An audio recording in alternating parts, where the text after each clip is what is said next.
आपने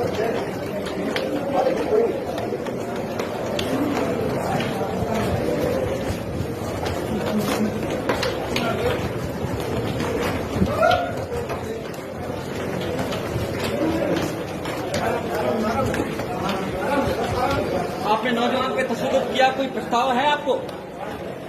एक औरत के सामने नौजवान पे तशद्दुद किया है, कोई प्रस्ताव है आपको?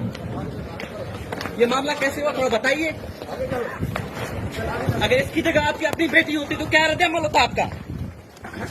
हमारी अपनी बेटी होती फिर क्या करते? हाँ, ये दौलत का नशा है या कोई और नशा था? हमारा उसको बेटी पाँव पड़े तो फर्क नहीं आया। ये दौलत का नशा था या कोई और नशा था? कैसे बच्ची पाँव पड़ रही है, हाथ बांध रही है, तुम्हें शर्म नहीं आया?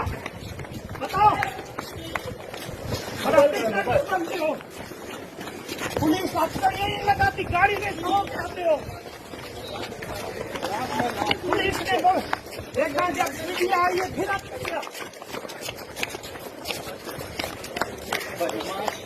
जान से आसमान निकल गई।